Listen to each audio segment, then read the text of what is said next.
Y en este video vamos a continuar con la serie de videos de nuestro curso virtual Postulación del Proceso. Recordemos que estamos en la semana 3 y en el video anterior hemos tratado sobre presupuestos procesales y condiciones de la acción. Aquel que no lo haya visto, le recomiendo que lo pueda mirar para que pueda tener una hilación de lo que voy a decir ahora. Corresponde, por tanto, entrar a este tema: inadmisibilidad, improcedencia e infundabilidad. Muy bien, vamos a denominarles un poco para no tener que hablar tanto, porque son términos bastante largos, de las tres IES, ¿sí? Entonces, estamos hablando de la inadmisibilidad o inadm, la improcedencia, improc, ahí van a ver que hay una serie de abreviaciones que uso, y de la infundabilidad. Estos tres conceptos están bastante relacionados entre sí, pero es muy importante diferenciarlos. Esto va a garantizar, por ejemplo, que entre otras cosas se puede entender mucho mejor cómo es que funciona la práctica peruana, la práctica judicial, se entiende, por supuesto. Entonces, muy bien, vamos ahí, adelante. Ok. Vean lo siguiente, en un proceso, que puede ser un proceso judicial, pero en realidad no tiene por qué serlo, lo que las partes hacen fundamentalmente es pedir. Las partes piden al órgano juzgador, que, como les digo, puede ser un juez, puede ser una comisión administrativa, puede ser un tribunal administrativo, no es indiferente esto, porque está en una situación en donde justamente tienen a un tercero que tiene que ser imparcial, por supuesto, que es quien juzga. Son funciones diferentes, el pedir y el juzgar. Entonces, mientras que las partes piden, el juez tiene que considerar esos pedidos y el juez debe dar respuesta a esos pedidos. En este caso, pues, resuelve, sea concediendo o sea denegando todo aquello que las partes piden. Piensen, el pedido puede ir desde una demanda hasta un, por ejemplo, simple pedido de copias certificadas, por ejemplo. El juez formalmente al menos tiene que dar respuesta a sus pedidos. Tanto es así de que si este juez no da respuesta, las partes tienen formas de exigir de que la dé, sea en el propio proceso, sea inclusive con una denuncia ante el órgano de control o la OCMA, por ejemplo. Entonces, teniendo en cuenta de que el juez responde a pedidos de las partes, las tres IES no son otra cosa que especies de decisiones que el juez, si hablamos siempre de un proceso judicial, por supuesto, puede dar como respuesta a un pedido o, en todo caso, una cuestión que, por cierto, es iniciada a partir de un pedido, en el marco de un procedimiento, ¿sí? Entonces, estamos hablando de tipos de decisiones que, evidentemente, va a depender de qué pedido se dan, de con qué tan bien está formulado ese pedido. Esto es, de hecho, lo más importante, pero lo vamos a ver en un momento. Cuando acá coloco, por ejemplo, que se da mediante un juicio, estoy queriendo decir de que el juez lo que realiza es un razonamiento para poder llevar a una decisión o, en todo caso, a una orden. De nuevo, esto va a depender de qué pedido sea. ¿Ok? Muy bien. Entonces, vean, cuando estamos hablando de un proceso judicial, al menos según lo que nos menciona el artículo 120 y el 121 del Código Procesal Civil, el juez da respuesta a las partes vía resoluciones, ¿ok? Y esas resoluciones pueden ser decretos, pueden ser autos o en todo caso podrían ser hasta sentencias. Veamos rápidamente lo que dice nuestro Código Procesal Civil, que lo tengo casi abierto acá, veamos.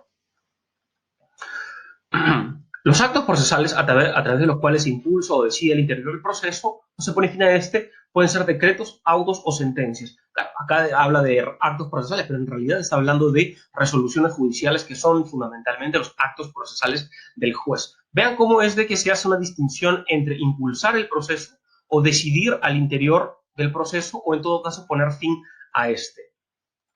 Aquellas resoluciones mediante cuales se impulsa o en todo caso se resuelven pedidos de mero trámite se llaman decretos.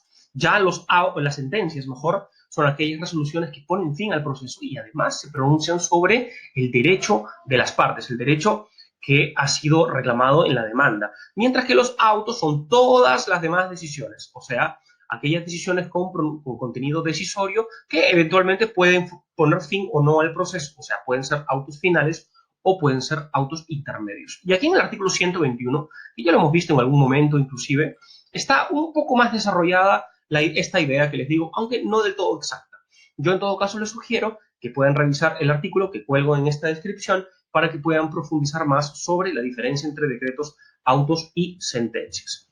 Entonces, volviendo a nuestro tema, acá tenemos, por ejemplo, que mediante decretos, autos y sentencias, el juez puede, por ejemplo, declarar la inadmisibilidad de lo que se pide o la improcedencia de lo que se pide, o en todo caso puede también declarar la infundabilidad de lo que se le está pidiendo. De nuevo, para que el juez pueda emitir un decreto, depende de qué pedido le esté dirigiendo la parte. Igual, si es que es una sentencia o un auto, por ejemplo, una sentencia siempre va a ser respuesta a una demanda. Siempre se pronuncia respecto de la demanda. Por eso es de que, por ejemplo, si ustedes abren cualquier resolución judicial y que diga sentencia, al final en el fallo va a terminar diciendo algo respecto a la demanda. Fundada la demanda, infundada la demanda o fundada en parte la demanda también. Ya si fuese, por ejemplo, un auto, podría decir improcedente la demanda, pero también podría decir, por ejemplo, improcedente, pues imaginemos el pedido de incorporación de pruebas extemporáneas. También, por supuesto. Ya en el decreto es cuando se hace un pedido simplemente de mero trámite o de mero impulso. El juez da respuesta a esto de forma muy sencilla, pero también, por supuesto, se pronuncia mediante decreto.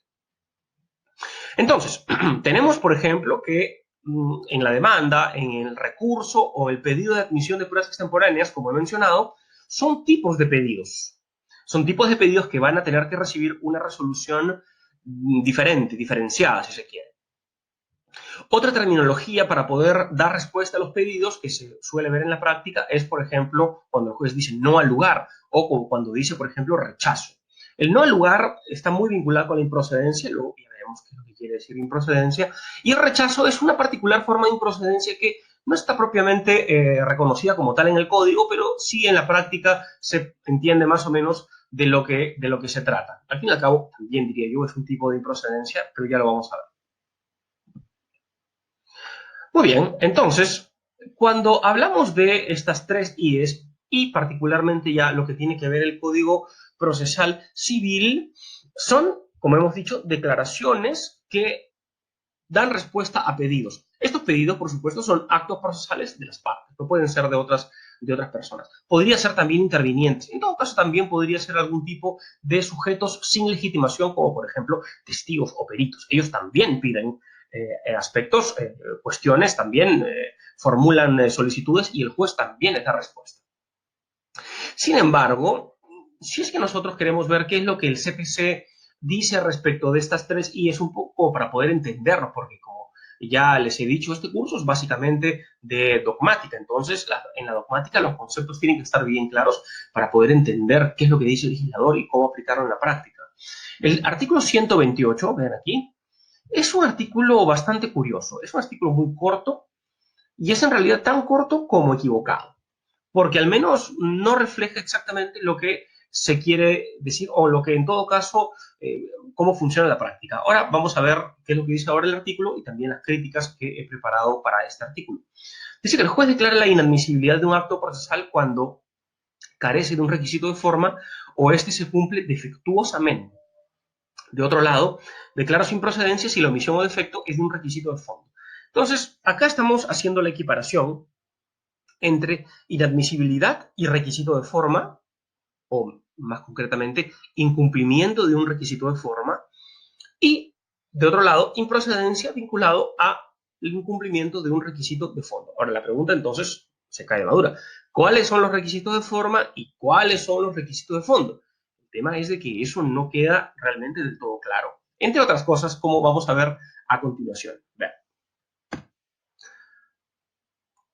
Conceptualmente, por tanto, esta equiparación inadmisibilidad, forma, improcedencia, fonda es muy impreciso, por decirlo menos. En primer lugar, miren, cuando hablamos de fondo, y esto ya lo hemos dicho por allí la primera semana de clase, se está haciendo una equiparación con el fondo o con el mérito de la causa.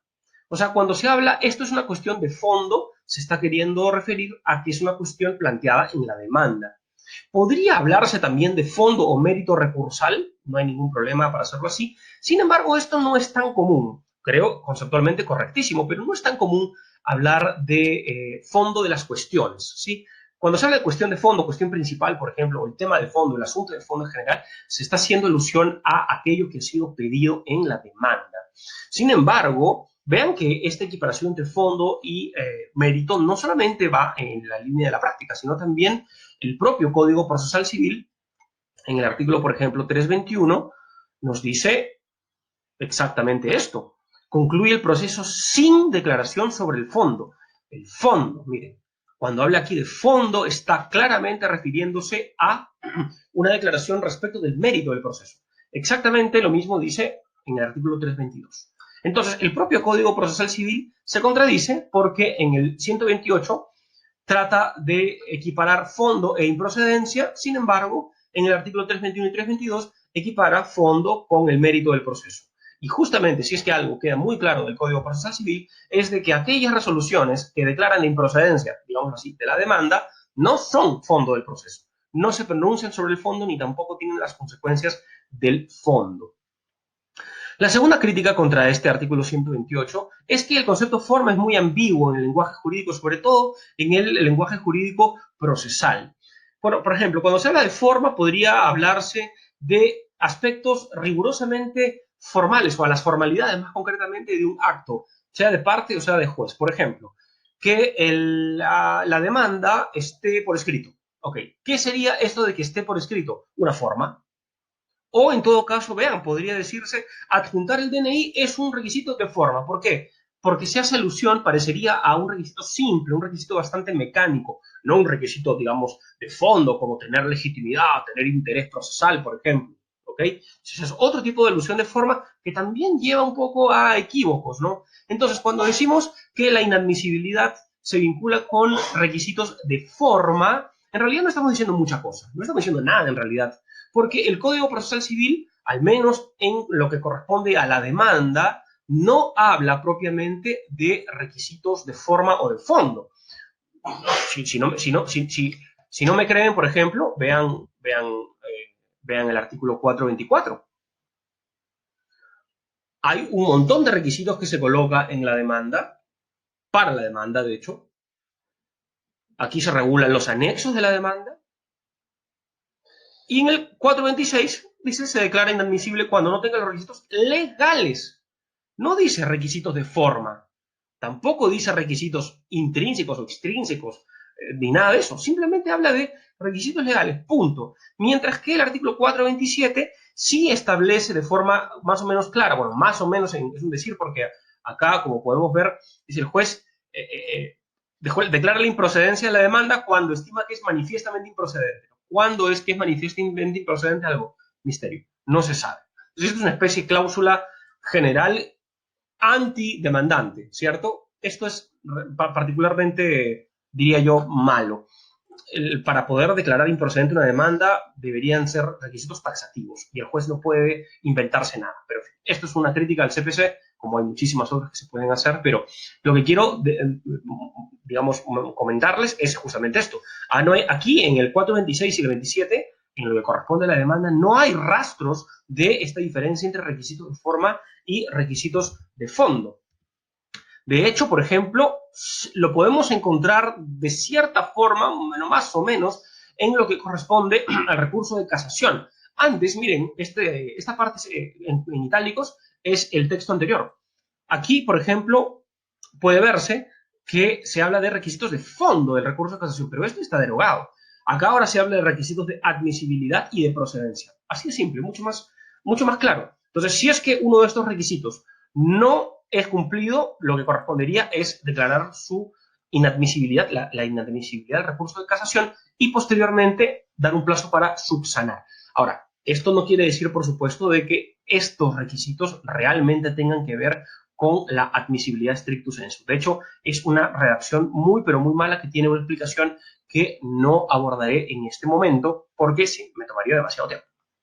Tengan en cuenta, pues, de que el legislador aquí ha optado por hacerlo más claro, pero que ha errado en el contenido. hay requisitos aquí que no son de admisibilidad propiamente dichos. Esto está, por cierto, explicado en mi libro Teoría Impugnatoria, que está disponible en mi página academia.edu y que también se los comparto en esta descripción del video. ¿Sí? Tercera crítica, para ir más aceleradamente. La ley no hace entonces distinción entre aquello que es formal y aquello que es lo no formal. Simplemente habla de requisitos legales, requisitos de la demanda, etc. Esto es lo que les acabo de mencionar. Y, asimismo, cuando nosotros hablamos de, por ejemplo, requisitos de forma o fondo, esto no se condice con la práctica judicial. La práctica judicial es muy clara cuando asocia fondo con mérito del proceso. Esto yo se los puedo asegurar. Entonces, si el artículo 128 es tan malo, ¿dónde está propiamente la diferencia entre inadmisibilidad e improcedencia? Concretamente está en la posibilidad o no de subsanar. Si la omisión o defecto del requisito es subsanable, entonces se declara la inadmisibilidad de la demanda. Si es que no es subsanable, o sea, no se puede corregir, entonces se declara la improcedencia. Esta es la diferenciación clara y de hecho esto es una crítica muy bien hecha, me parece, por el profesor Juan José Monroy Palacios en el artículo que ya tiene un tiempo publicado y que coloco en la descripción de abajo del video. Es un artículo muy interesante porque inclusive va mucho más allá de criticar esta equiparación entre admisibilidad, forma y procedencia, fondo. Ejemplos de, por ejemplo, para hablar de inadmisibilidad de la demanda, de inadmisibilidad concretamente, por ejemplo, representación defectuosa o no presentación del DNI. ¿Qué pasa, por ejemplo, si es que un juez recibe una demanda y no está el DNI, que es lo que prueba de alguna manera que es el demandante quien realmente es el que está demandando? Pues lo que corresponde es, dado que el DNI es un anexo a la demanda, artículo 425, por el artículo 426, lo que corresponde es declarar su inadmisibilidad, otorgando un plazo para que se subsane y, pues, la idea es de que cuando se subsane el juez ya pueda seguir adelante, admitir, digamos, ya así la demanda.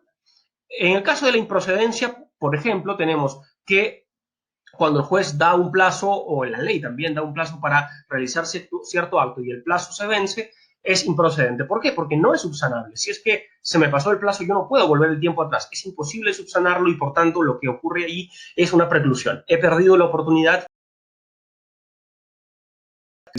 ¿Sí? Si hablamos también de la demanda, un problema es la falta de agotamiento de la vía administrativa. Si es que, por ejemplo, antes de presentar la demanda o antes de iniciar el proceso judicial, lo que corresponde hacer es agotar la vía previa o la vía administrativa, o por ejemplo, yo tengo una queja contra mi empresa de telefonía y presento mi reclamo, pero no presento la apelación a OSIPTEL, sino voy directo al proceso contencioso administrativo. ¿Qué es lo que ocurre allí? Pues lo que va a ocurrir es que el juez va a declarar improcedente la demanda porque va a entender de que no se ha agotado la vía administrativa. Previo, ¿sí? Es una exigencia legal.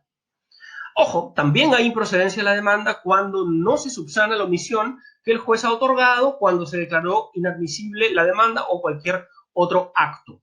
Por ejemplo, vean aquí lo que dice el último párrafo del artículo 426. Es otro supuesto de improcedencia, además de los del 427.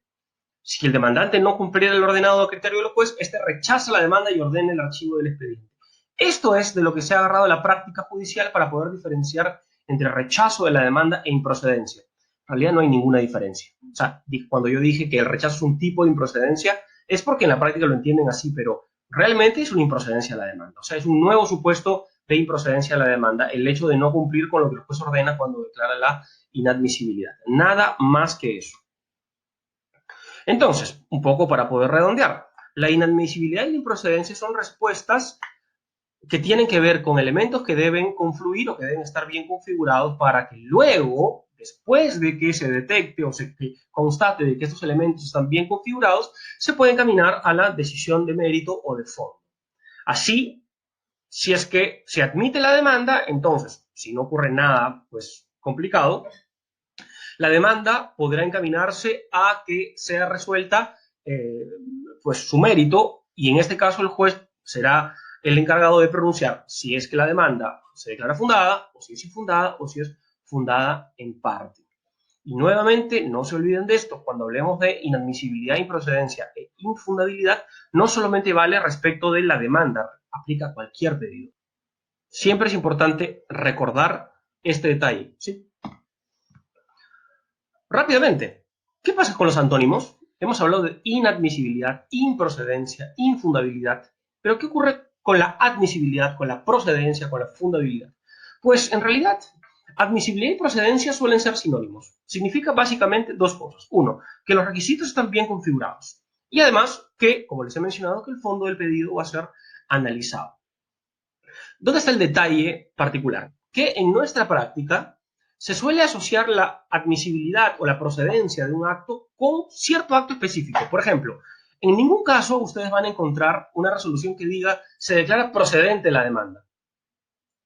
Lo que se dice es se admite a trámite la demanda o se resuelve declarar la admisión de la demanda. No tanto hablar de procedencia, se habla de un auto admisorio por eso. Pues se admite o no se admite, pero en realidad lo que se está haciendo es declarar que la demanda ha cumplido con los requisitos que, pues, legales que estaban dispuestos y, por tanto, que es procedente. Eso es lo que se está diciendo realmente.